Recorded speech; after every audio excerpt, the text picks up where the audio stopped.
अस्सलामुअलैकुम वरहमतुल्लाहि वबरकातुहू। दीन व दुनिया चैनल की तरफ से आपको खुश आमदीद। उम्मीद है आप सब खैरियत से होंगे। अल्लाह ताला हम सब का हामी और नासिर हो। हम पिछली वीडियो में आपके सामने इमामत के मसाइल रख चुके हैं। यकीनन आपने सुने होंगे और आपको कई बातें हदीस की रोशनी में वादे हुई होंगी। आज उसका बकिया हिस्सा 2 जो है इंशाल्लाह आपके सामने रखेंगे। उसमें हम देखेंगे कि अगर कोई शख्स किसी मस्जिद में बाजमात नमाज पढ़ने के बाद दूसरी जगह जाए और वहाँ इमामत करवाना चाहे या मजबूरी हो या ज़रूरत हो तो करवा सकता है।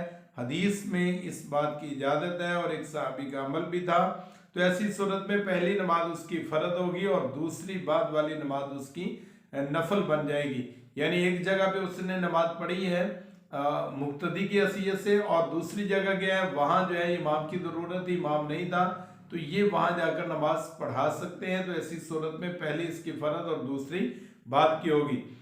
तो इसी तरह इमामत के हवाले से हज़रत मुआज़ रज़ियल्लाहु ताला अन्हु से ये बात हमें सामने आती है, जो सहीह बुखारी की हदीस नंबर 701 में है कि वो नमाज पढ़ाते तो हल्की नमाज पढ़ाते थे, इसलिए कि उनके पीछे जो है वो बच्चे, बूढ़े और बीमार भी होते थे और उनका ख्याल रखते थे। और इसी तरह हदीस में आता है कि इमाम का फर्द है, उसके ऊपर लाजिम है कि वो हल्की नमाज पढ़ाए, क्योंकि मुक्तदियों में बच्चे भी होते हैं, बूढ़े भी होते हैं, बीमार भी होते हैं, कमज़ोर भी होते हैं और हाजतमंद लोग भी होते हैं, इसलिए उनका भी ख्याल रखा जाए। ये सही मुस्लिम के अंदर रसूलुल्लाह सल्लल्लाहु अलैहि वसल्लम का फरमान है, 466 हदीस नंबर है।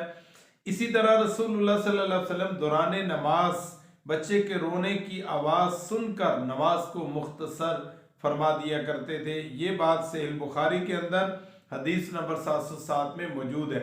इससे ये पता चलता है कि नमाज के दौरान अगर कोई ऐसा मसला हो कि जिसकी वजह से किसी दूसरे को तकलीफ है, तो उस तकलीफ की वजह से नमाज को हल्का भी किया जा सकता है। जैसे आपने एक हदीस में आता है कि आपने बच्चे के रोने की वजह से उसकी मां को जो तकलीफ हुई है उसकी वजह से आपने नमाज को हल्का फरमा दिया।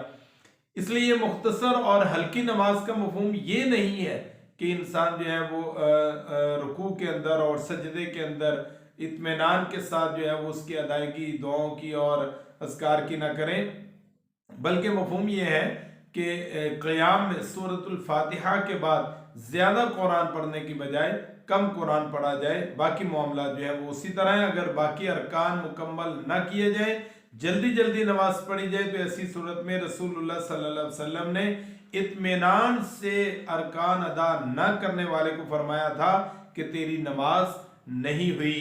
आपने फरमाया इरजी फसल्ले फइन्नका लम तुसल्ली, आप वापस जाएं और नमाज पढ़ें। आपने नमाज नहीं पढ़ी, गोया कि उसकी नमाज को आपने नामुकम्मल करार दिया। और ये बात रसूलुल्लाह सल्लल्लाहु अलैहि वसल्लम की सहीह बुखारी के अंदर 793 नंबर पर यह बात मौजूद है। इसी तरह नमाज बाजमात से फारिग होकर इमाम जो है वो मुक्तदियों की तरफ जो है वो मुंह करके और रुख करके बैठेगा, और ये बात सहीह बुखारी के अंदर हदीस नंबर 846 में ये बात मौजूद है। इसी तरह मुक्तदियों के लिए लाजिम है कि वो इमाम की मुकम्मल कामिल इक्तदा करें, मुकम्मल पैरवी करें और रुकू सुजूद क़याम सलाम फेरने में इमाम से सबकत ले जाने की हरगिज़ कोशिश ना करें, इमाम की इक्तदा करें और उनके पीछे पीछे रहें। इसको रसूलुल्लाह सल्लल्लाहु अलैहि वसल्लम का फरमान ये 415 हदीस नंबर है सही मुस्लिम के अंदर, वहां पर ये बात मौजूद है। इसी तरह इमाम नमाज पढ़ा रहा है तो जो बाद में आने वाले नमाजी हैं वो इमाम को जिस हालत में देखें, जिस हालत में पाएं, उसी हालत में जो है वो तकबीर तहरीमा कहकर नमाज में शामिल हो जाएं। आप आए इमाम जो है वो रुकूक में है या सजदे में है तो अल्लाह अकबर कहें, तकबीर तहरीमा कहें और उसके बाद उसके साथ शामिल हो जाएं। रुकू में है या सजदे में है या जैसे भी है तो इमाम के साथ शामिल हो जाएं तकबीर तहरीमा कहकर। ये रसूलुल्लाह सल्लल्लाहु अलैहि वसल्लम का फरमान जामे तिरमिज़ी के अंदर हदीस नंबर 591 में ये बात मौजूद है। इसी तरह अगर इमाम दौरान नमाज इमामत के काबिल ना रहे तो पीछे खड़ा मुक्तदी जो है वो आगे बढ़कर इमाम बन जाएगा और नमाज मुकम्मल करवाएगा। यानी कोई ऐसा मसला बन सकता है, उसका वुदू खराब हो सकता है, या कोई और इश्यू बन सकता है, तबीयत खराब हो सकती है, बीमार हो सकता है, वो नमाज पढ़ाने के काबिल नहीं है, तो ऐसी सूरत में पीछे वाला जो है वो जो इमाम के बिल्कुल बैक पे खड़ा है। इसलिए रसूलुल्लाह सल्लल्लाहु अलैहि वसल्लम अपने पीछे जो है वो उन लोगों को खड़ा करते हैं जो इमामत के काबिल है, और हमें भी इस बात पर ख्याल करना चाहिए। तो वो आगे बढ़कर जो है वो इमाम के फराइज सर अंजाम देगा। जैसे हजरत उमर फारूक रज़ी अल्लाह ताला अन्हु के बारे में आता है, उन पर जब कातिलाना हमला हुआ तो उस वक्त जनाब अब्दुर्रहमान बिन औफ रज़ी अल्लाह ताला अन्हु जो आपकी बैक पर खड़े थे, तो उन्होंने नमाज जो है वो मुकम्मल करवाई, चूंकि आप पर शदीद हमला हुआ था। ये सहीह बुखारी के अंदर हदीस नंबर 3700 वहां पर ये बात मौजूद है। तो इमाम को इमामत के लिए आते देखकर मुक्तदियों को नमाज के लिए खड़ा हो जाना चाहिए। अगर इमाम मुसल्ले की तरफ आ रहा है तो मुक्तदी जो है वो नमाज के लिए खड़े हो जाएं, तो इसमें कोई हर्ज वाली बात नहीं है।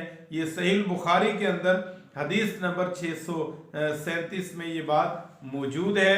ये थे इमामत के मसाइल, उसका हिस्सा दोम। हिस्सा अव्वल पहले आप सुन चुके हैं। यकीनन बहुत सी बातें हमारे सामने वादे हुई होंगी और हदीस की रोशनी में, मुकम्मल सही हदीस की रोशनी में मसाइल आपके सामने रखे जा रहे हैं। तो आप सब इसको ध्यान से, गौर से और बार बार सुने और दूसरों तक पहुंचाएं।